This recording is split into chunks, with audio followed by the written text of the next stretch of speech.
तो last time पे क्या बातचीत चल रही थी? देखिए, लास्ट बताओ क्या हुआ था। तीन थ्रो प्रूफ आपसे टू हो गया, कितने लोग कर ले गए टू?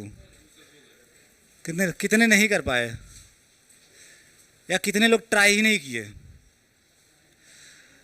मैं बताऊं, मुझे सिर्फ आई लव माई स्टूडेंट, ठीक है,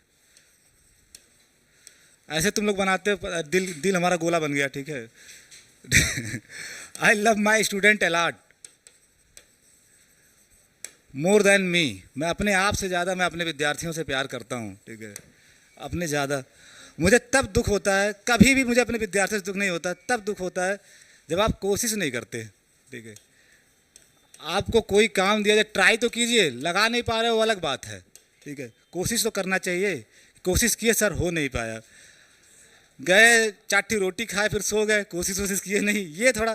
क्योंकि मैं आपको अपने जैसा बनाने का जो वादा किया हूँ, तो मेरे जैसा बनना मतलब बड़े बड़े लोग एक बार तरस रहे हैं, ठीक है, और तुमको मैं बनाने का वादा लिया हूँ, ठीक है।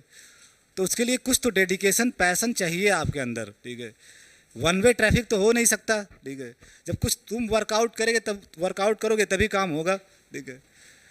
तो ये लाइन अपने दिमाग में रखना, I love my students more than me except my father, ठीक है। एक आदमी और है, एक्सेप्ट माई फादर।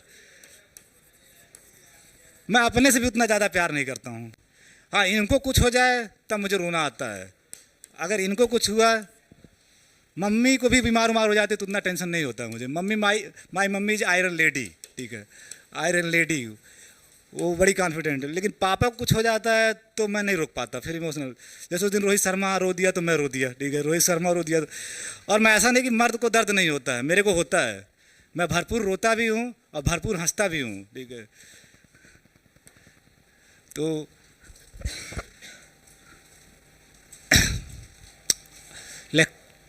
लेट्स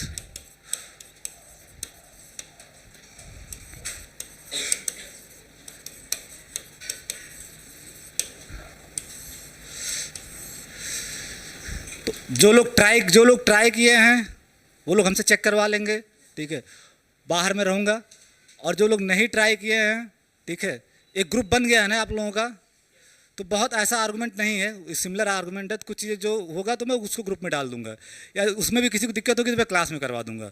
तो मैं आगे कोर्स को बढ़ा रहा हूँ, ठीक है। तो आप हम लोग बातचीत कर रहे थे Cartesian product of two sets, Cartesian product of two sets. ये जस्ट रिकैप है, रिकैप समझते हो ना? अब तक आपने देखा, जैसे एपिसोड में होता, अब तक आपने देखा, ठीक है। तो recap, A cross B, A B, A from A and B from B, ये किसका सबसेट था? ए क्रॉस बी, यानी इसमें जो एलिमेंट आ रहे थे वो कहाँ से आ रहे थे? तो ये ओवरऑल किसका सबसेट था? A cross B, power set of, ठीक है, ए यूनियन बी, ठीक। अगर आपसे एक क्वेश्चन पूछा जाए, अक्सर करके जब आप आगे जाओगे तो क्वेश्चन पूछे जाते हैं ऐसे, विच ऑफ द फॉलोइंग, लिखते रहो, मुझे मत देखो, ये क्वेश्चन आपके कॉपी में होना चाहिए। Which of the following is true, ठीक है। और 2 मिनट से ज़्यादा मत देखा करो, क्योंकि 2 मिनट से ज़्यादा देखने पे मैं थोड़ा डिस्टर्ब हो जाता हूँ, ठीक है। 30 सेकंड बाद मत देखा करो, ठीक है, 30 सेकंड। तो क्वेश्चन इसी पे फ्रेम किया जाएगा कि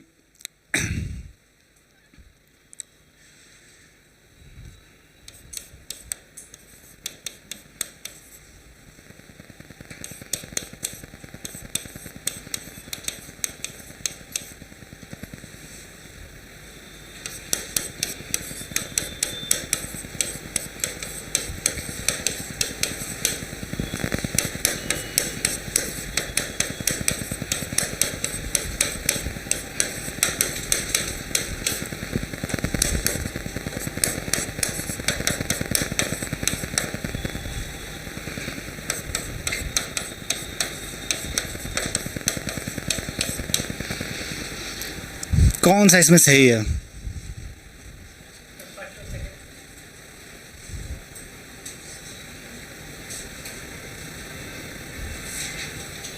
फर्स्ट और, अरे यार तुम सोच के बताओ। केवल थर्ड वाला सही है, ठीक है, ओनली केवल थर्ड वाला, पहला गलत, दूसरा गलत, केवल यही तो सही है कि ये सब सेट होगा, बाकी सब गलत है। तो फर्स्ट सेकंड कैसे बोल दे रहे हो? फॉल्स नहीं पूछा, ट्रू, कौन सा इसमें ट्रू है? केवल थर्ड सही है, ठीक है।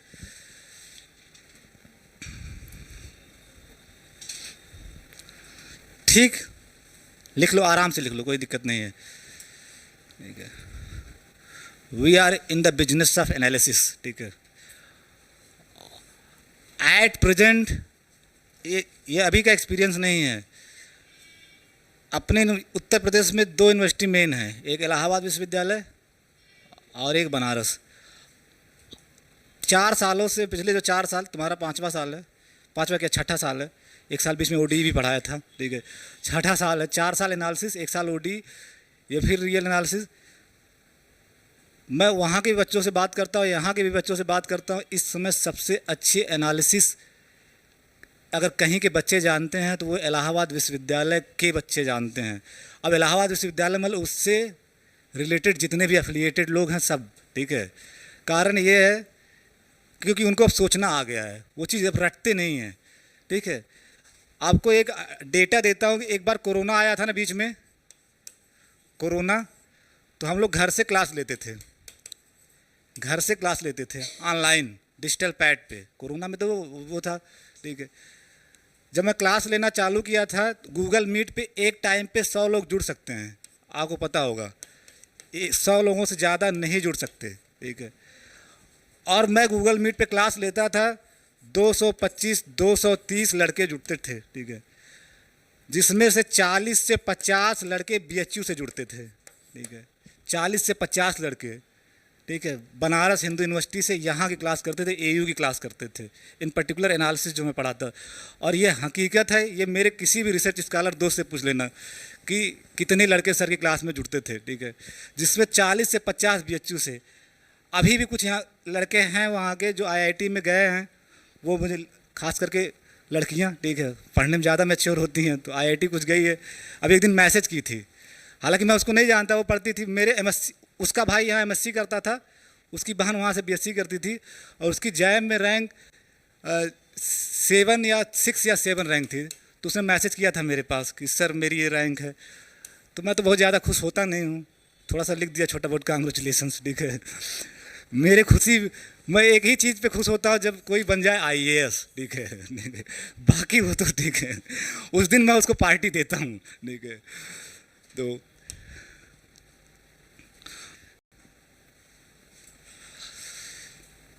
तो एक क्वेश्चन लिखिए,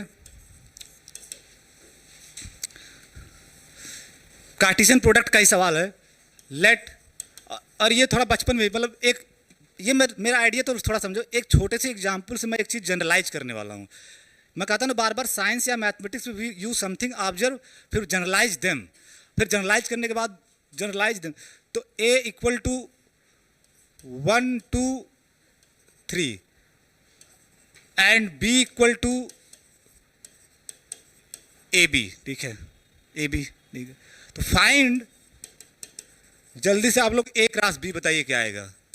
ये तो सब लोग करवाते हैं, ए क्रॉस बी, ये तो मतलब आजकल हाई स्कूल में भी करवाते हैं कि अगर ए दिया हो बी दिया हो तो ए क्रॉस बी कैसे निकालोगे।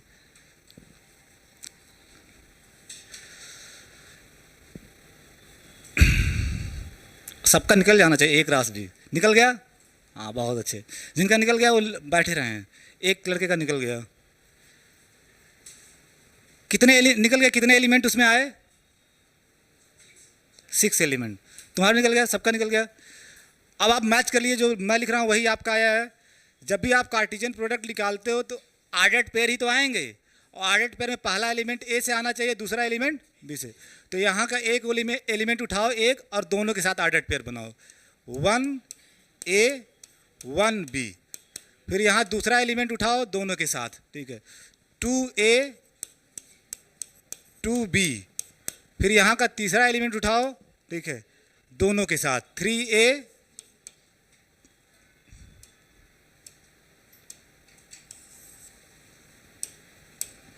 3 ए 3 बी। इसके अलावा कुछ बना सकते हो? यही तो बनेगा ए क्रॉस। अब जस्ट बी क्रॉस ए निकालो, ए क्रॉस बी निकालिए ना, बी क्रॉस ए निकालो। बी क्रॉस ए क्या आएगा? बी क्रॉस ए निकालते समय क्या होगा? अब की बार पहला एलिमेंट बी से आना चाहिए, तो आप इसको उठाओगे और इन तीनों के साथ बनाओगे। बी क्रॉस ए में पहला एलिमेंट बी से आना, तो A1 A2 A3, फिर बी उठाओगे तीनों के साथ, B1 B1 B2 B3, ठीक है, B3।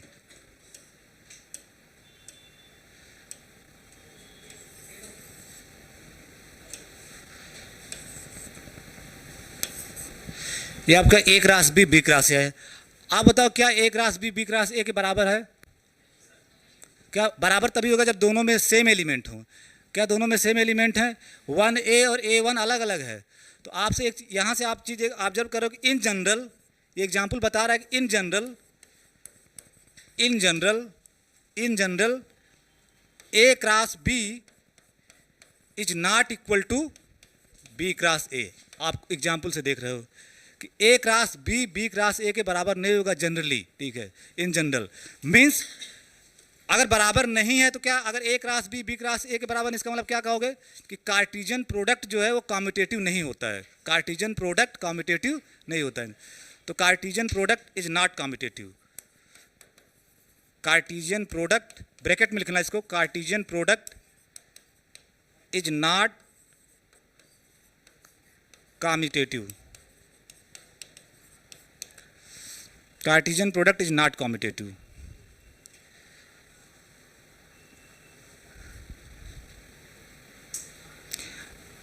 आप बताओ कब ये बराबर हो जाएंगे दोनों? रिजल्ट बनाना पड़ता है ना, रिजल्ट ऐसे थोड़ी ना आसमान से टपकता है। बराबर तो नहीं दिख रहा, लेकिन बराबर कब हो जाएंगे?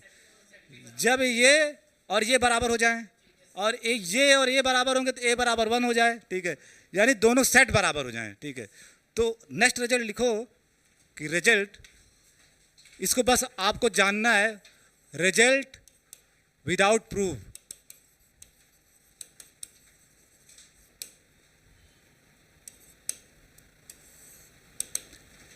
कि ए क्रॉस बी जनरली तो बराबर नहीं होता, लेकिन A cross B equal to B cross A होगा इफ एंड ओनली जो आप लोग बता रहे हो कि ए बी के बराबर हो जाए, ए बी के बराबर हो जाए। और एक चीज़ और, ए बी के बराबर होगा तब ए क्रॉस बी क्रॉस ए के बराबर हो सकता है, या उसमें से एटलीस्ट एक इम्पटी सेट हो जाए। आर एक कंडीशन और है, or at least one of A and B is empty set. इस केस में भी आपका ए क्रॉस बी क्रॉस ए के बराबर होगा। क्यों? क्योंकि नोट लिख लो, किसी भी सेट का इम्पटी सेट के कार्टेशियन प्रोडक्ट निकालोगे तो इम्पटी सेट आएगा, ठीक है, इम्पटी सेट आएगा। सारी चीज़ें आप प्रूव करोगे तो ये जानो कि किसी भी सेट का अगर इम्पटी सेट के साथ कार्टेशियन प्रोडक्ट निकालोगे तो इम्पटी सेट आएगा। तो अगर एक भी इम्पटी हुआ इसमें से, सपोज बी इम्पटी हो गया, तो ए क्रॉस फाई ये भी इम्पटी आ जाएगा, और फाई क्रॉस ए वो भी इम्पटी आ जाएगा। तो इम्पटी सेट बराबर इम्पटी सेट, तो उस केस में भी क्या हो रहा है? बराबर हो रहा है। तो आधे लोग केवल इतना लिखते हैं, पूरा स्टेटमेंट लिखना है, ए बराबर बी हो तब ए क्रॉस बी क्रॉस ए के बराबर हो सकता है, या फिर उसमें से एक फाई हो जाए तब भी ए क्रॉस बी क्रॉस ए के बराबर हो जाएगा। ये पूरा रिजल्ट लिखना, ठीक है, रिजल्ट विदाउट प्रूफ, ठीक है। ये रिजल्ट ऐसे आपको जानना है। अब प्रूफ में कुछ नहीं है, डील बता, अगर जानना ही चाहोगे तो बता दिया जाएगा, लेकिन ये कभी आपसे पूछा नहीं जाएगा, तो इसको ऐसे ही जान लो, ठीक है। तो आज अभी तक आप क्या सीखे कि Cartesian product in general commutative नहीं होता है। हाँ, कम्यूटेटिव कब होगा? केवल इसी शर्त पे होगा, केवल इसी शर्त पे होगा कि ए बराबर बी हो या उसमें से एक इम्पटी हो, कम से कम दोनों हो जाए तो और अच्छी बात, एटलीस्ट का मतलब समझते हो ना, कम से कम एक, दोनों हो गया तब भी बराबर होंगे, ठीक है, तब भी इम्पटी सेट ही आएगा। रिजल्ट समझ में आ रहा है ना, ठीक है।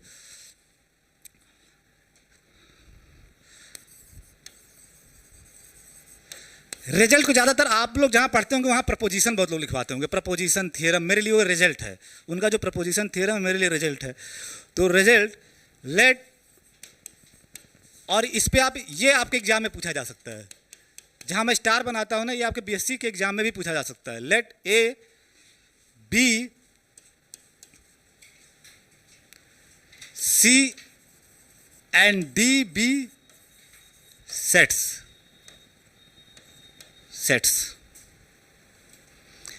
चार सेट्स आपके पास है, ए बी सी, ये कैपिटल सी है, कैपिटल सी, चार सेट हैं।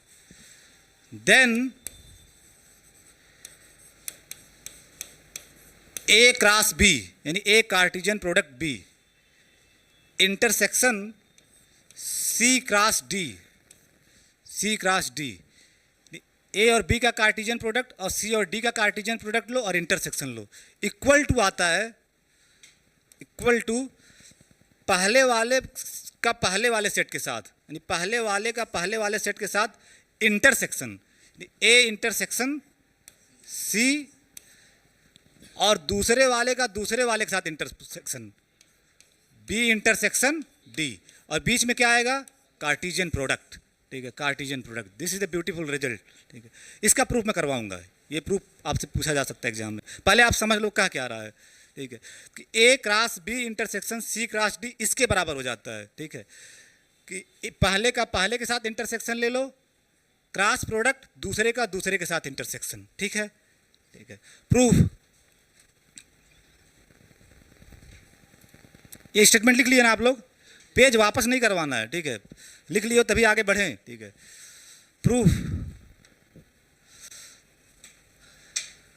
प्रूफ करने से पहले एक चीज आपको रिकॉल करना होगा कि पी एंड जो होता है, एंड आपको सिखाया गया लॉजिक में, एंड जो होता है वो एसोसिएटिव होता है, एंड ऑपरेशन एसोसिएटिव भी होता है, कॉम्यूटेटिव भी होता है। मींस आपको ये दिया गया था, आप लोग बनाए नहीं होंगे टेबल, कि P and Q and R, last में ब्रैकेट लगाओ या पहले में लगाओ, P and Q and R. ठीक है, is a tautology, is a tautology. कितने लोग इसको टैकल किए थे, आपके कॉपी मैंने दिया था, 7 दिया था। ठीक है, और दूसरा ये कि P and Q, if and only if Q and P, ये भी एक टॉटोलॉजी है। ये कौन, जो लोग नए हो जरूर लिख ले कोने में, जो उनके पास, जो पुराने उनके पास तो ये होगा ही। ठीक है, ये कोने में लिखना इसका यहाँ यूज है, अपने प्रूफ में यूज है।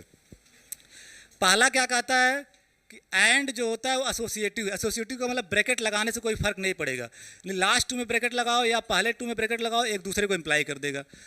और यहाँ बता रहा कॉम्यूटेटिव मतलब आर्डर चेंज करने से भी कोई फर्क नहीं पड़ेगा, यानी पी एंड क्यू इम्प्लाई कर देगा क्यू एंड पी को, और क्यू एंड पी इम्प्लाई कर देगा पी एंड क्यू को। तो एंड और आर, यहाँ से एंड, इसको बोला जाता है एसोसिएटिविटी और इसको बोला जाता है कॉम्यूटेटिविटी। ठीक है, तो यहाँ से एंड एसोसिएटिव है, एंड कॉम्यूटेटिव है, तो ये आप यूज करेंगे इस प्रूफ में। ठीक है, अच्छा बताओ, ये टर्म जो मैथमेटिक्स का है एसोसिएटिव, इसका कास्ट बेनिफिट क्या है, प्रैक्टिकल लाइफ में प्रयोग क्या है, एसोसिएटिविटी का प्रैक्टिकल लाइफ मीनिंग क्या है? ये तो टर्म है, एसोसिएटिव मैथमेटिकल टर्म है। What is the cost benefit of कोई चीज़ एसोसिएटिव, उसका क्या फ़ायदा उठाते हो? What is the advantage of being an operation is associative?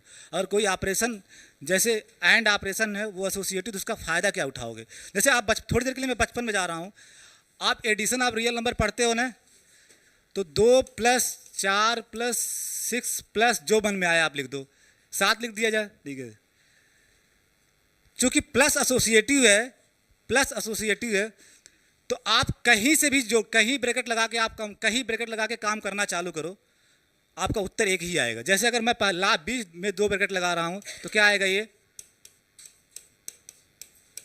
फिर इसमें ब्रैकेट लगा दिया, एक साथ आप 2 ही को जोड़ सकते हो। ठीक है, बाइनरी ऑपरेशन जो एक साथ 2 ही को, तो और कोई आदमी जैसे मान लो रुद्र है, वो न यहां से शुरू करके वो यहां से शुरू किया, लास्ट 2 में ब्रैकेट लगा लिया, तो भी उसका क्या आएगा, फिर यहां ब्रैकेट लगा लिया, क्या आ रहा है? तो एसोसिएटिविटी का जो प्रैक्टिकल सेंस होता है वो ये बताता है कि आप ब्रैकेट कहीं भी लगा सकते हो। ब्रैकेट यानी एसोसिएटिविटी ब्रैकेट खिसकाने की तमीज़ देता है आपको, कि कहीं से भी आप गुणा भाग कहीं से भी जोड़ना चालू करोगे, उत्तर सेम ही आएगा। ब्रैकेट इंडिपेंडेंट होगा, यानी जो आंसर आएगा वो ब्रैकेट इंडिपेंडेंट होगा, ब्रैकेट लगाने पे डिपेंड नहीं करेगा। लेकिन अगर यही मैं ये लिख दूं 2 - 4 - 6, ठीक है, 2 - 4 - 6 ये लिख दूं, अब मैं पहली बार अगर यहाँ ब्रैकेट लगा के उत्तर निकाल रहा हूँ तो क्या आ रहा है, 2 माइनस 2 दैट इज 4, ठीक है, दैट इज 4। और अगर ब्रैकेट में पहले दो में लगा दे रहा हूँ तो आपका क्या आ रहा है, -2 बराबर आया क्या, ब्रैकेट लगाने से उत्तर का अलग अलग आ रहा है ना, ब्रैकेट अलग अलग जगह पोजीशन की, ब्रैकेट की पोजीशनिंग चेंज करने से आंसर अलग अलग आ रहे हैं ना।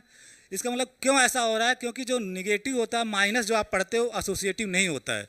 तो एसोसिएटिविटी का जो प्रैक्टिकल मीनिंग आप लोग नहीं समझते, एसोसिएटिविटी करते लेकिन जान नहीं पाते उसका मतलब क्या है। एसोसिएटिविटी का मतलब कि आप ब्रैकेट कहीं भी लगा सकते हो, जहाँ मन के वहाँ लगाओ, कोई फर्क नहीं पड़ता है, ठीक है। और अगर एसोसिएटिव ऑपरेशन नहीं है तो ब्रैकेट अलग अलग जगह लगाने से अलग अलग आंसर आएगा, अलग अलग जगह। जैसे आप देख सकते हो आपका निगेटिव इज नॉट एसोसिएटिव, ये आपका एसोसिएटिव नहीं होता है। तो इसी वजह से जब ब्रैकेट आप यहाँ लगा रहे हो तो उत्तर ये आ रहा है, जब ब्रैकेट पहले दो लगा रहे हो तो उत्तर ये आ रहा है। तो एसोसिएटिविटी का प्रैक्टिकल सेंस ये है कि ब्रैकेट खिसकाने की तमीज़ आपके पास हो जाती है। आप ब्रैकेट कहीं भी लगा सकते हो, जहाँ मन के वहाँ लगा लो, कोई फर्क नहीं आएगा उत्तर में। यू गॉट माई पॉइंट, मैं क्या कहना चाह रहा हूँ। कम्यूटेटिविटी का क्या फ़ायदा होता है, आपको आर्डर चेंज करने की तमीज़ मिल जाएगी, आप आर्डर चेंज कर सकते हो। जैसे प्लस आपका कम्यूटेटिव भी है, 2 + 4 निकालो तब भी 6 आएगा, और 4 + 2 निकालो तब भी 6 आएगा। तो कम्यूटेटिविटी का फ़ायदा ये होता है कि आर्डर चेंज करने से उत्तर पे कोई फर्क नहीं आएगा। लेकिन अगर नॉन कम्यूटेटिव ऑपरेशन है जैसे माइनस, तो 2 - 4 निकालोगे तो क्या आएगा, अगर लेकिन आर्डर चेंज कर दिया 4 - 2 तो क्या आ रहा है आपका 2, क्या बराबर आ रहे हैं, इसका मतलब निगेटिव इज नॉट कम्यूटेटिव। तो कम्यूटेटिविटी का जो प्रैक्टिकल सेंस होता है ये बताता है कि आप आर्डर चेंज कर सकते हैं। अगर कम्यूटेटिव ऑपरेशन है तो आप आर्डर चेंज कर सकते हैं, अगर कम्यूटेटिव नहीं है तो आर्डर चेंज नहीं कर सकते। एसोसिएटिविटी का प्रैक्टिकल सेंस क्या है कि आप ब्रैकेट कहीं भी लगा सकते हैं, कहीं से जोड़ना चालू कीजिए उत्तर एक ही आएगा। इतनी बात समझ पा रहे हो, ठीक है। ये बहुत बड़ी बात है, सालों साल लोग पढ़े जाते हैं, उनको बस डिफिनीशन पता होती है एसोसिएटिव मतलब ये उसका क्या मतलब है, बेनिफिट क्या है। बेनिफिट ये है कि एसोसिएटिव अगर है तो कहीं भी आप ब्रैकेट को खिसका सकते हो, और कम्यूटेटिव है तो कहीं भी आप आर्डर चेंज कर सकते हो, ठीक है। तो अपने प्रूफ में आ जाओ। अब जो रिजल्ट लिखो उसका प्रूफ।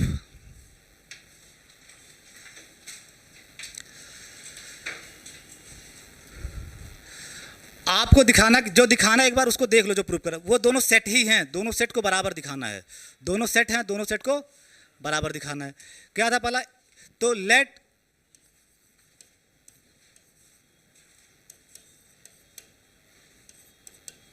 XY बिलोंग्स टू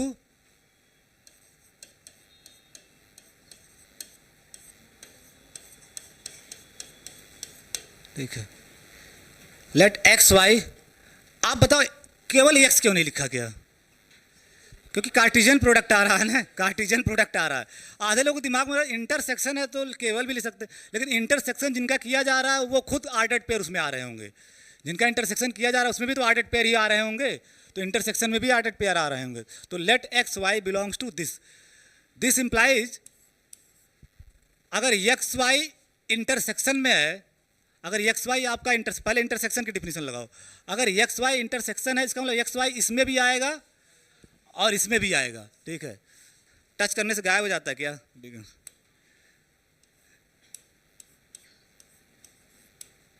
तो XY belongs to A cross B and XY belongs to C cross D by definition of intersection, by definition of intersection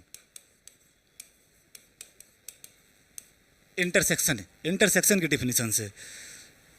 अगर इंटरसेक्शन में आ रहा है तो ये एलिमेंट इसमें भी आएगा, ये एलिमेंट इसमें भी आएगा, ठीक है। और आपको पता है इंटरसेक्शन की डिफिनीशन में वाइस वर्सा भी सही होता है, तो ये इसको भी इंप्लाई, ये वाली लाइन इसको इंप्लाई कर देगा, ठीक है। आपको पता ही है कि X belongs to A intersection B है तो इफ एंड ओनली इफ होता है, X in A and X in B, तो ये लाइन वाली इस लाइन को इंप्लाई कर देगा, दोनों तरफ से है, इफ एंड ओनली इफ लगा दिया। अब नेक्स्ट क्या कर सकते हो, इफ एंड ओनली इफ, अगर XY A क्रॉस B में है तो X A में होगा, Y B में होगा, तो X belongs to A and Y belongs to B, इसकी जगह लिख लिया। बीच में जो एंड है वो एंड आप रहने दीजिए ऐसे, एंड, ठीक है। फिर एक्स वाई आपका सी क्रॉस डी में भी है, सी क्रॉस डी में भी है, तो तो एक्स आपका सी में आएगा, वाई आपका डी में आएगा जब इसको खोलोगे। तो and X belongs to C, Y belongs to D. बिल्कुल यहाँ तक सही चल रहा है, इफ एंड ओनली इफ, ठीक है। अब एंड की एसोसिएटिविटी लगाओगे। एंड की एसोसिएटिविटी लगाने का मतलब एंड एसोसिएट, पहले बता दिया था ना कि एंड एसोसिएटिव ऑपरेशन है। तो एसोसिएटिविटी का मतलब आप ब्रैकेट जहाँ चाहो वहाँ लगा सकते हो। तो मैं ब्रैकेट को बी और इसमें लगा रहा हूँ, बी और इसमें, तो इसको लिख सकते हो if and only if X belongs to A and Y belongs to B and X belongs to C and Y belongs to D. ये जो आप कर पा रहे हो इसलिए कर पा रहे हो कि एंड एसोसिएटिव है। रीजन क्या है? As and is associative, and is associative, ठीक है, and is associative. If and only if X belongs to A and, और यहां मैं लिख दे रहा हूं X belongs to C and Y belongs to B. यहां मैं क्या कर रहा हूं बताओ, अभी बताओ क्या कर रहा हूं? ऑर्डर ही तो चेंज कर रहा हूं, पहले इसको लिख दे रहा हूं बाद में इसको लिख दे रहा हूं। इसका मतलब कॉम्यूटेटिविटी यूज कर रहा हूं, एंड की कॉम्यूटेटिविटी, और एंड कॉम्यूटेटिव भी होता है। तो यहाँ पे इसकी जगह ये लिखने का पीछे रीजन क्या है कि एंड कॉम्यूटेटिव होता है, उस वजह से पहले इसको लिख दिया फिर उसको लिख दिया।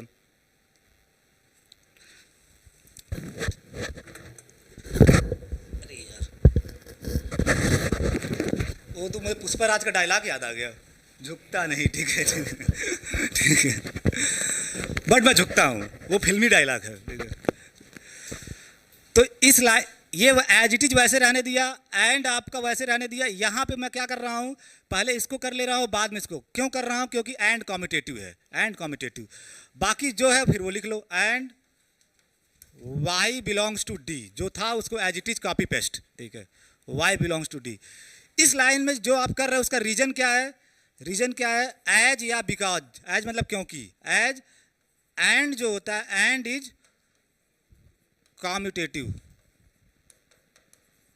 And is commutative. साफ साफ लिखना, ठीक है, आर्गुमेंट बहुत क्लियर होने चाहिए आपकी कॉपी में। जो यहाँ से इस लाइन से इस लाइन में आ रहे हो, यानी इस लाइन से इस लाइन में एक ही चेंज कर रहे हो। ये वैसे पड़ा हुआ है X belongs to A, and वैसे पड़ा हुआ है, बस इसी में चेंज कर रहे हो। इसको पहले लिख दे रहे हो, ठीक है, और इसको बाद में, तो कॉम्यूटेटिविटी यूज कर रहे हो। तो and is commutative, and is commutative, ठीक बात यहाँ तक, ठीक है। फिर अगेन एसोसिएटिव लगाओ, associativity of and again use करो। तो आप ये वाला मैं मिटा रहा हूँ, यहाँ लिख देखना, उसी के नीचे आप लिखना if and only if, if and only if आप ब्रैकेट पहले और इसमें लगा दो। ब्रैकेट का एसोसिएटिव तो कहीं भी लगा सकते हो। आ जाओ, ठीक है।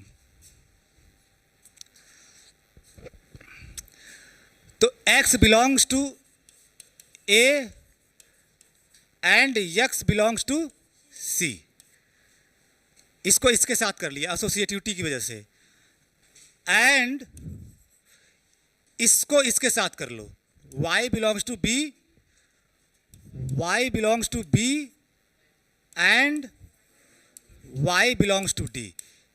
इसके पीछे रीजन क्या है? फिर associativity of and, as and is associative. 2 बार एसोसिएटिविटी लग रही है एंड की इस प्रूफ में,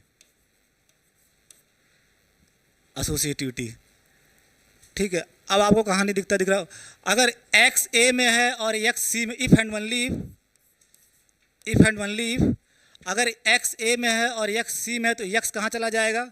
इंटरसेक्शन में, ठीक है। तो x belongs to a intersection c, इसकी जगह, ठीक है। एंड मतलब ये वाला उतार लिया आपने, ये एंड। अगर y b में है और वही y d में भी है, y b में है y d में, तो y कहाँ चला जाएगा? हाँ, तो y belongs to b intersection d। अब बताओ इफ एंड ओनली क्या आ जाएगा? अगर x यहाँ से आ रहा है, y यहाँ से आ रहा है, तो x कामा y कहाँ से आएगा? इसके कार्टिजियन प्रोडक्ट से। तो a intersection c Cartesian product b intersection d, ठीक है। तो आप यहाँ अब ध्यान से देखो, शुरू से अंतिम अपने मेरे ब्लैक बोर्ड पे देखो ध्यान से, ये लेके चले यहाँ पे एक्स वाई, और इफ एंड ओनली होते होते होते होते कहाँ चला गया, इसमें चला गया, इसमें चला गया। इसका मतलब ये सेट और ये सेट क्या हो जाएंगे, बराबर। ये सेट ये वाला सेट और ये सेट बराबर, बराबर दिखाने की एक टेक्निक है ये, ठीक है। देयरफॉर 10, मैं ये वाला मिटा दूं, एक लाइन ऊपर वाला, अच्छा पेज चेंज कर दिया। लिख लिए थे तुम लोग ना, नहीं लिखे थे तो भाई लिखना, ये प्रूफ बड़ा इंपॉर्टेंट है, नहीं लिखा फिर से लिखो, ठीक है, लिखो, ठीक है, एकदम साफ साफ जो लिखे नहीं है, ठीक है। हाँ, क्या क्या कह रहे हो, स्क्रॉल ए वाला, अब तुम्हारी बात में मैं मानूंगा जरूर, सो स्क्रॉल कैसे किया जाता है, लेकिन this is the good question, scroll कैसे किया जाता है। इतना टाइम मेरे पास नहीं है कि मैं यूट्यूब पे बैठ के स्क्रॉल करना देखूँ, यूट्यूब पे केवल मैं गाना सुनता हूँ। स्क्रॉल करना यूट्यूब पे सीखूंगा तो फिर मैं मैथमेटिक्स की यूट्यूब पे गाना सुनो, रील्स मत देखना, ठीक है, मैं देखता हूँ लेकिन तुम मत देखना, ठीक है, बड़ा टाइम वेस्ट होता है।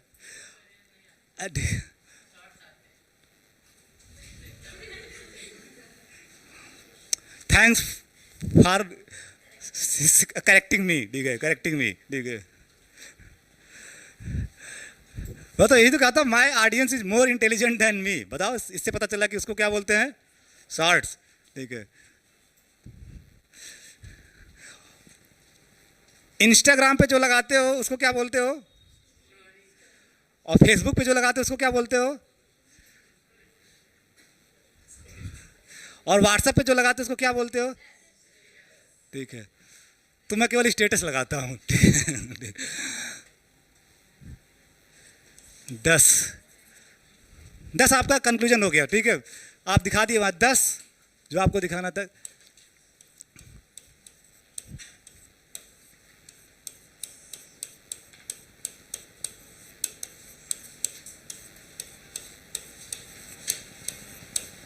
ठीक, ये प्रूव हो गया, आप उसमें एलिमेंट लिए, इसमें आ गया।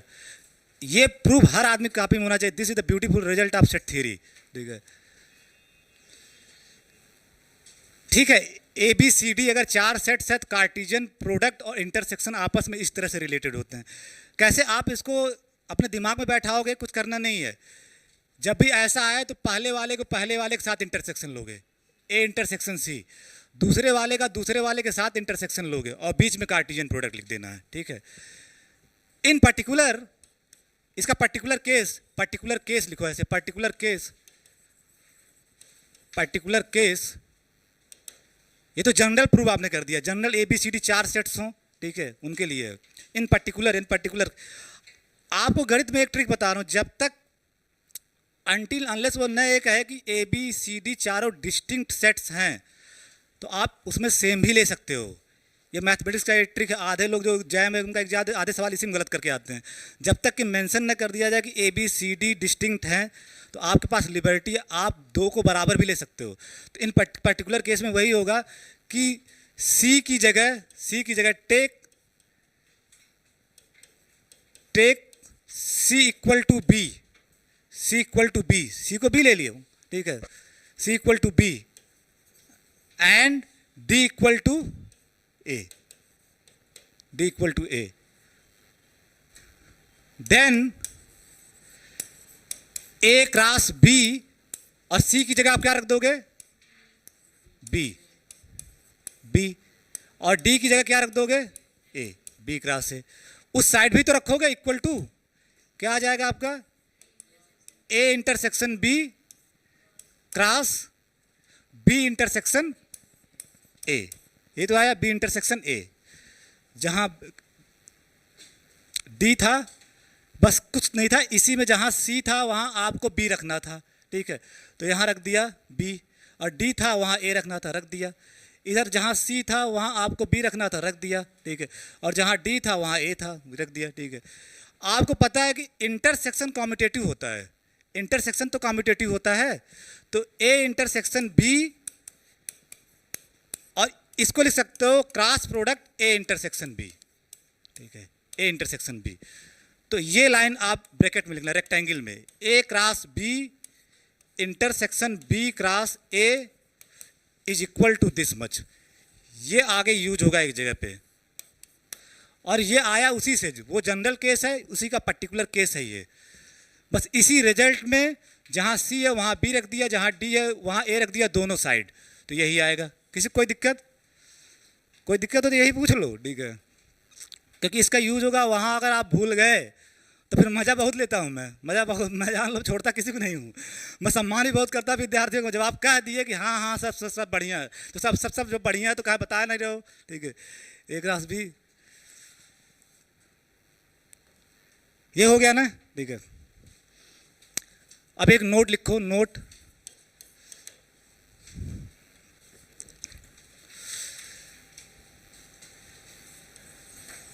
इफ अगर कोई सेट है और उसके पहले ये सिंबल लगा दिए, अगर कोई सेट है उसके पहले अगर आप ये सिंबल लगा दिए, तो ये सिंबल बताता है नंबर ऑफ स्ट्रेंथ, इसका नंबर ऑफ एलिमेंट्स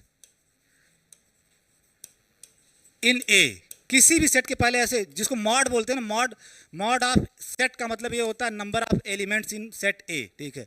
तो अगर कहीं ऐसा लिखा गया है तो इसका मतलब आप क्या समझोगे, नंबर ऑफ एलिमेंट्स इन ए। जैसे ए अगर आपका 1 2 3 है, तो number of mod of A क्या होगा, नंबर ऑफ एलिमेंट्स इन, ठीक है, 3। तो ये जो सिंबल है, ये सिंबल इसके लिए नंबर ऑफ एलिमेंट्स इन ए। अब इतना बड़ा बार बार लिखोगे नहीं, सीधे ऐसे लिख दिया जाएगा, ठीक है। तो अगर number of elements in A is m and number of elements in b is n, ठीक है, b is n, then Cartesian product में कितने एलिमेंट होंगे, number of elements in Cartesian product. आप देखो, जब एग्जाम्पल से देखो, आप एग्जाम्पल में क्या देख रहे हो, एक 3 एलिमेंट का सेट ले रहे थे, एक 2 एलिमेंट का, तो कितना आ रहा था, 3 × 2 ही तो आ रहा था। तो अगर ए में m एलिमेंट है और b में n एलिमेंट है, तो उनके कार्टेशियन प्रोडक्ट में कितना एलिमेंट आएगा, m × n, mn element.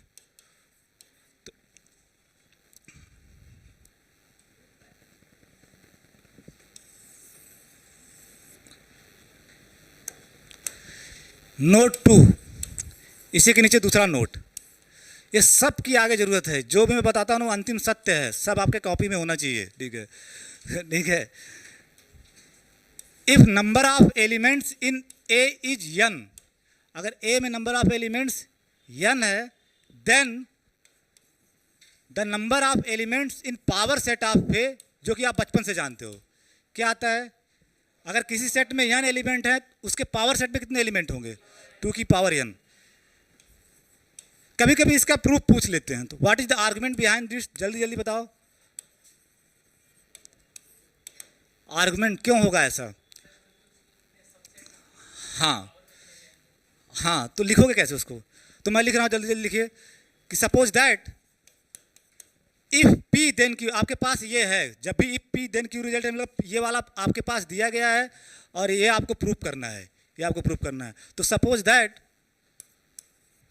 That number of elements in A is n, ठीक है, और आपको दिखाना है कि पावर सेट ए में 2 पे पावर n, और पावर सेट ए में क्या होते हैं, सबसेट्स ए के। इसका मतलब number of elements in A, now करके लिखो, now number of elements in A, number of elements in power set, ठीक है, पावर सेट ऑफ ए, यानी पावर सेट ऑफ ए में उतने एलिमेंट होंगे जितने ए के सबसेट्स होंगे, जितने ए के सबसेट होंगे, is equal to number of subsets of ए।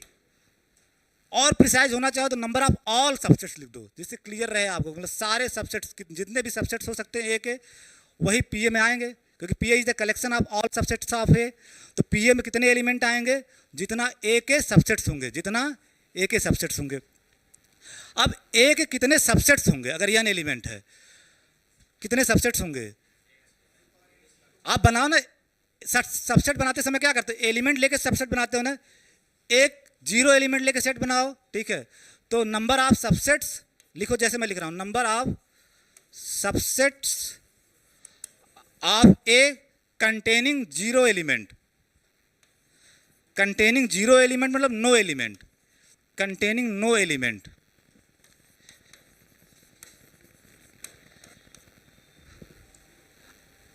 कुछ परमुटेशन कॉम्बिनेशन आप बचपन में पढ़ाया जाता है ना कि आपके पास n एलिमेंट हैं, उसमें से जीरो मतलब जीरो लेकर के आपको बनाना है, तो आप उसको क्या लिखते हो, NC0, यानी n में से जीरो सेलेक्ट करना है, NC0, ठीक है, NC0, NC0, क्योंकि आर्डर नहीं होता है सबसेट में एक चीज़ समझो, AB बराबर BA होता है, आर्डर मैटर नहीं करता है, इसलिए कॉम्बिनेशन का सवाल है, नॉट की परमुटेशन का आर्डर।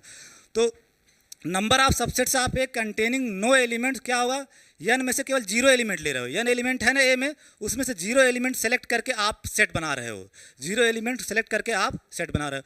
और आपको बचपन से सिखाया जाता है NC0 क्या आता है, 1, इतना तो जानते हो ना, NC0 1, यानी NC0 इज 1। आधे ऐसे देखते जैसे ये भी नहीं पता उनको, ये नहीं पढ़ाया जाता तुम लोगों को, NC0 इज 1, ठीक है, NC0 इज 1। तो ये हो गया। अब ऐसे सबसेट निकालो जिसमें एक एक एलिमेंट आ रहे हों, एक एक एलिमेंट आ रहे हों। तो पेज में ये लिख लिया आप लोग, ठीक है, लिख लिए ना सब लोग, number of subsets of A containing one element, यानी एक एक एलिमेंट का सबसेट कितने होंगे, कंटेनिंग वन मतलब है ये 1 है, ठीक है, या जिसको दिक्कत हो रही तो 1 अंग्रेजी में लिख ले, 1, ठीक है, हाँ, NC1, ठीक है, NC1, ठीक है।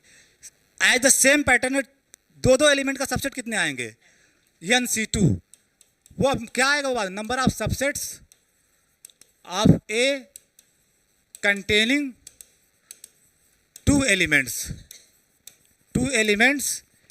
Is equal to NC2 dot dot dot number of elements, अरे एलिमेंट्स नहीं, सबसेट, एलिमेंट्स का कोई मतलब ही नहीं, मीनिंगलेस है यहाँ पे, number of subsets of A containing, जब भी डाट बनाना 3 में डे 1 से बताना, बोलो डाट बनाते बनाते नीचे ऊँचे चले जाते हैं यहाँ पे, ठीक है, अरे डाट बस 3 है बनाना रहता, चाहे इधर डाट 3 बनाओ चाहे इधर भी बनाओ, 3 डाट से ज़्यादा नहीं, डाटा बना रहे हैं। अरे एक आध मैं देखता हूँ, आगे मैं पढ़ाता था BSc में, एक आध लड़की जैसे डाट बनाते बनाते ये बेंच पर डाट बना दी, कहाँ गई चित्रकार वाली चित्रकार, आज कोई तुमने बनाया, देखिए अच्छा इसीलिए मैथ्स ली, अगर ड्राइंग आती तो ठीक है। तो number of subsets of A containing n elements, NCN, यही तो पॉसिबिलिटीज हो सकती हैं कि एक भी एलिमेंट का सेट ना हो, एक ऐसा सेट जिसमें एक भी एलिमेंट ना आए, फिर ऐसे एक एक एलिमेंट वाले सबसेट्स, फिर दो दो एलिमेंट वाले सबसेट, फिर तीन तीन एलिमेंट वाले सबसेट, फिर लास्ट n एलिमेंट वाला सबसेट, ठीक है। और सारे सबसेट आपको इकट्ठा चाहिए, सारे सबसेट्स आपको इकट्ठा चाहिए। तो परमुटेशन कॉम्बिनेशन में एंड प्रिंसिपल क्या कहता है, एंड प्रिंसिपल होता है, एक आर प्रिंसिपल होता है, तो सारे आपको एक ही साथ चाहिए, ठीक है, सारे आपको मतलब, तो यहाँ ये बताना कि एंड प्रिंसिपल लगेगा कि आर प्रिंसिपल लगेगा,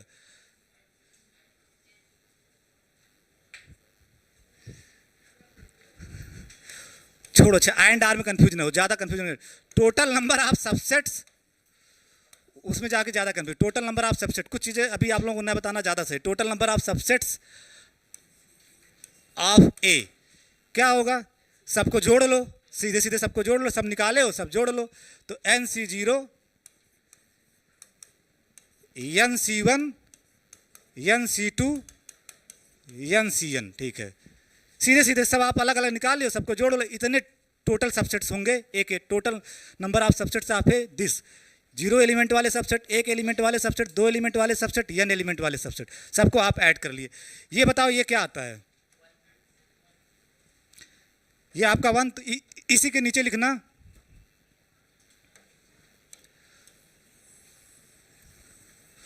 उसके जस्ट नीचे बराबर के नीचे बराबर, ठीक है,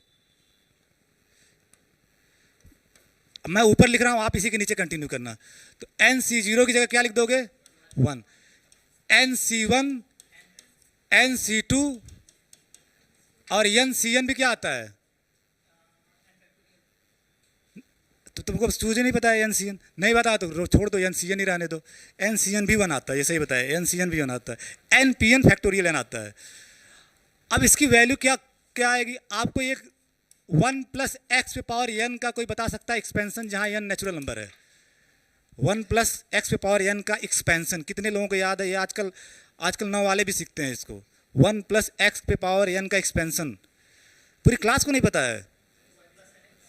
हाँ, नहीं पता है तो लिख लो, 1 plus n C one x, ये आता है, जिनको ना पता वो लिख ले, 1 plus n C one x n C two x square, मतलब जो एन से शुरुआत करोगे, ये जो यहाँ होगा वही यहाँ पे पावर होता है 1। पढ़ाते नहीं क्या तुम लोग इंटरमीडिएट में आजकल, बहुत ही बेहद खराब पढ़ाई चल रही है इंटरमीडिएट में। यहाँ जो होगा यहाँ पे पावर एन सी टू, यहाँ जो पावर होगा स्क्वायर, ठीक है। ऐसे करते करते जाओगे, लास्ट क्या आएगा, एन सी एन एक्स पे power n, n C n x पे पावर एन। तो इसका एक्सपेंशन ये होता है, जो न जान रहे हो कहीं कापी में कोने लिख लें, ठीक है। 1 प्लस एक्स पे पावर एन का एक्सपेंशन ये होता है, कुछ भी एक्स हो, कुछ भी एक्स हो, एक्सपेंशन ये होता है। अब इसी में एक्स इक्वल टू 1 रख दो, देखो क्या आ रहा है, पुट एक्स इक्वल टू 1 इसमें इंटू एबव, इसमें रखो वो एक्स इक्वल टू 1।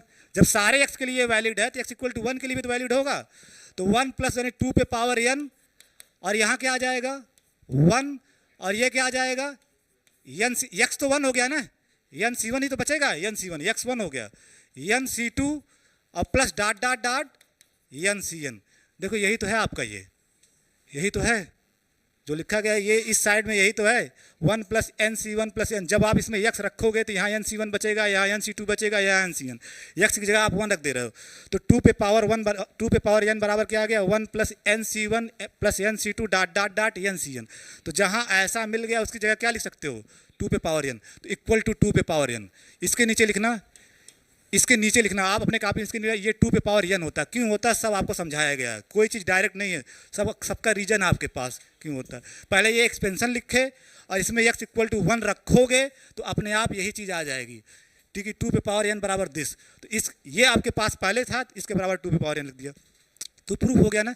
ये तो दिखाया था कि तो number of total number of subsets of A जो आया वो क्या आया, 2 पे पावर एन, 2 पे power n. Total number of subsets of A क्या आया, 2 पे पावर एन।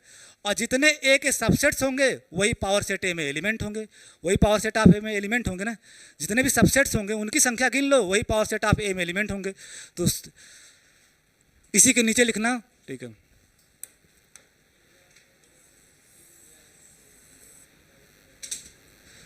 दस मतलब अर्थात, मतलब आप अब फाइनल कंक्लूजन अर्थात आता है, ठीक है। 10 number of elements in power set of A कितना हो जाएगा अब, 2 पी पावर एन।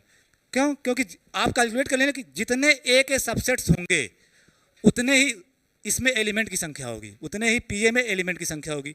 और ए के सबसेट की संख्या कितनी आ गई, 2 पे पावर एन। तो पी ए में एलिमेंट्स कितने होंगे, 2 पे पावर एन। यानी पावर सेट ऑफ एलिमेंट्स में एलिमेंट क्या होते हैं, total number of subsets of A, और total number of subsets of A क्या आ गया, 2 पे पावर एन। तो पावर सेट ऑफ ए में एलिमेंट कितने हो जाएंगे, 2 पे पावर एन। सबको क्लियर है ना प्रूफ। ये प्रूफ आपको एज इट इज आना चाहिए, तुरंत कोई पूछे तो प्रूफ भी कर दो, ठीक है।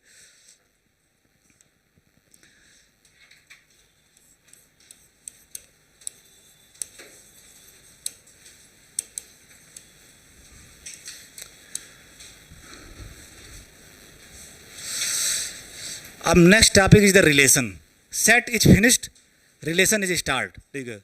Relation is start. रिलेशन की हिंदी आप लोग जानते हो, अरे संबंध, और थोड़ा बताओ, रिश्ता, ठीक है, रिश्ता, ठीक है। और मैं बता दूं, अगर रिश्ते ना हो ना तो आदमी एक दिन भी जिंदा नहीं रहेगा, एक दिन भी टाइम काटना हो जाए। ये हमारा तुम्हारा रिश्ता है कि बांध के रखा हुआ है। मैं बताता हूँ रिश्ता का सबसे प्यारा एग्जाम्पल क्या, आप इतनी मेहनत से क्यों पढ़ रहे हो, रिश्ते की वजह से। आपके पापा अब मैं समझ रहा तुम्हारा कौन सा रिश्ता, वो बनेगा नहीं जो तुम सोच रहे हो, वो बनेगा नहीं जो तुम सोच रहे हो कि उसके लिए पढ़ रहा हूँ, वो ठीक है। जो असली चीज़ बता रहे, आप मेहनत इसलिए कर रहे हो, ठीक है, क्योंकि आप अपने पापा के प्रति जिम्मेदार हो। पापा आप जो आपको पढ़ा रहे हैं उनके प्रति जिम्मेदार हो, इसलिए आप इनके लिए मेहनत कर रहे हो। और ये बंदा तुमको पढ़ाने में मेहनत क्यों कर रहा है? दोनों का म्यूचुअल रिस्पेक्ट है, म्यूचुअल वो है कि उसकी वो क्यों कर रहा है, क्योंकि उसकी भी तुमसे अपेक्षाएं हैं कि जो मैं नहीं कर पाया, जो मेरे परिवार को यही लड़का आगे ले जा सकता है। तो अगर ये पापा बेटे का रिश्ता ना होता तो काम चलता। ये जान लो रिश्ते, अब कुछ रिश्ते एक ही घर में होते हैं, जैसे पापा और बेटा वाला रिश्ता एक ही घर में होते हैं, और कुछ रिश्ते दो घरों में होते हैं, जैसे फ्राम पापा और फ्राम मम्मी, ठीक है, मम्मी इज हियर, पापा इज हियर। तो ये भी होते हैं, कुछ रिश्ते दो जगहों पे होते हैं। तो रिश्ते दो परिवारों में भी हो सकते हैं, कुछ रिश्ते एक ही परिवार के अंदर होते हैं, ठीक है, ठीक। और कुछ रिश्ते बेनामी रिश्ते होते हैं, बेनामी रिश्ते। और ये रिश्ता सबसे पावरफुल रिश्ता है, ठीक है, सबसे पावरफुल रिश्ता है। जैसे राधा कृष्ण, इनके रिश्ते को आप क्या नाम दे सकते हो? आप नाम नहीं दे सकते कोई, न तो उनकी पत्नी थी, न तो वो प्रेमिका, कोई रिश्ता नहीं होता है, ठीक है, प्रेमिका कोई रिश्ता नहीं होता है। कोई रिश्ता हिंदू धर्म में या किसी भी रिलीजन में प्रेमिका शब्द का जिक्र नहीं है। प्रेमिका इज नॉट ए रिश्ता। बताओ, लेकिन इन दोनों लोगों का क्या रिश्ता था? लेकिन कृष्ण, एक उनकी पत्नी थी, ठीक है, ये बेचारी परेशान रहती थी, ये बंदा भूल से मेरा नाम भी राधा ले लेता है, ठीक है, राधा ले लेता है। इतना पावरफुल रिश्ता था, भूल से उनका भी नाम राधा ले लेते थे, जबकि कुछ भी इनका रिश्ता नहीं था। लेकिन क्या था? लाइक मीरा कृष्ण, ठीक है, लाइक हमारा तुम्हारा, ठीक है, हमारा तुम्हारा। कहाँ कहाँ से, मतलब आज के 2 महीने पहले हम दोनों लोग एक दूसरे को नहीं जानते थे, लेकिन आज ऐसे लगता है जैसे कई जन्मों का पहचान हो हमारा तुम्हारा। तो ये तो जो बेनामी रिश्ते होते हैं वो, और आज तक सुनते ना राधा कृष्ण, ठीक है, बार बार बोला जाता है, ठीक है। तो ये तो हुई, मतलब ठीक है, रिश्ता क्यों इंपॉर्टेंट है, रिलेशन क्यों इंपॉर्टेंट है, दिस इज द, क्योंकि पूरी दुनिया रिश्ते पे चल रही है, ठीक है, सब गेम रिलेशंस का है, ठीक है। तो relation from a set A to a set B, ठीक है, relation from a set A to a set B. Mathematical definition आप लिखने जा रहे हो। ए से बी में एक सेट ए है, एक बी में, ए से बी में दो डिफरेंट, बता रहे रिश्ता दो डिफरेंट सेट में भी हो सकता है, जैसे पापा मम्मी वाला, और एक सेट में भी हो सकता है। अभी दो पापा मम्मी वाला है, दो सेट वाला। Relation from a set A to a set B, ठीक है। तो ए रिलेशन आर, ठीक है, a relation are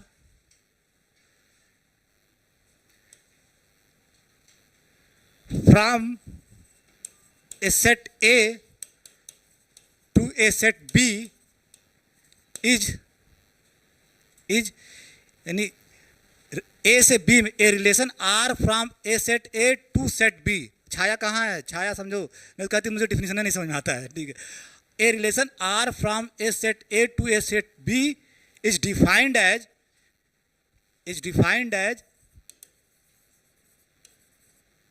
the subset of A cross B. यानी ए से बी में रिलेशन क्या होगा? ए क्रॉस बी का सबसेट। सीधी सीधी बात, ए से बी में रिलेशन क्या होगा? ए क्रॉस बी का सबसेट। 10 आर जो होगा, जिसको आप कह रहे हो कि ए से बी में रिलेशन है, वो किसका सबसेट होगा? ए क्रॉस बी का। इसको बना लो ऐसे ब्रैकेट में। तो रिलेशन ए से बी में क्या है? ए क्रॉस बी का सबसेट। मैं ट्वाइस बोल चुका, एक बार फिर से बोल रहा हूँ। ए से बी में रिलेशन क्या है? ए से बी में रिलेशन मतलब ए क्रॉस बी का सबसेट। ए से बी में रिलेशन मतलब ए क्रॉस बी का सबसेट। इनफैक्ट मतलब मोर प्रिसाइजली, इनफैक्ट जब आप कह रहे हो कि ए से बी में, हाँ ठीक, ए से बी में रिलेशन क्या है? ए क्रॉस बी का सबसेट। तो इनफैक्ट ए क्रॉस बी का कोई भी सबसेट लोगे वो क्या होगा? ए क्रॉस बी का रिलेशन क्या डिफाइन कर रहे हो? ए क्रॉस बी का सबसेट। इसका मतलब ए क्रॉस बी का जो भी सबसेट होगा वो क्या होगा? ए से बी में रिलेशन। तो every subset of, in fact every subset of A cross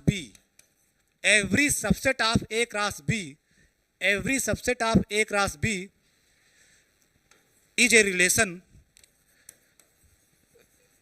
relation from a set A to set B, ठीक है।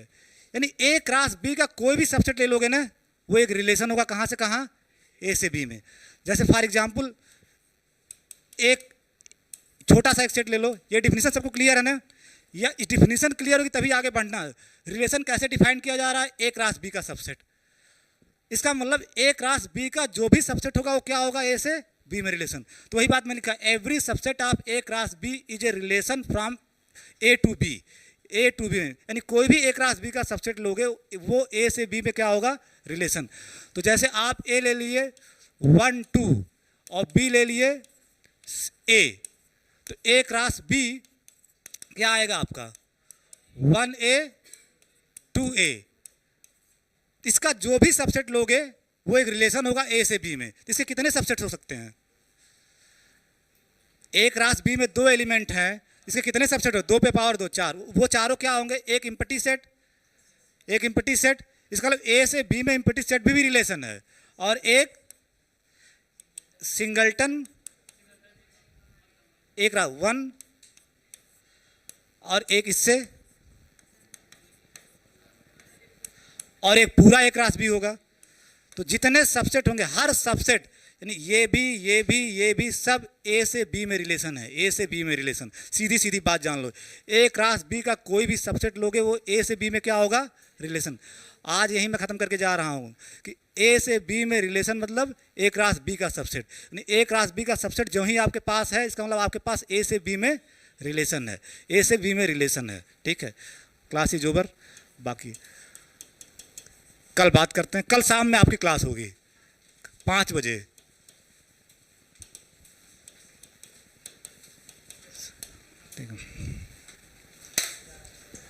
बड़े मज़ेदार रिलेशन पढ़ने में बहुत मज़ा आएगा। आप लोग अब आप रेगुलर हो जाया कीजिए, ठीक है।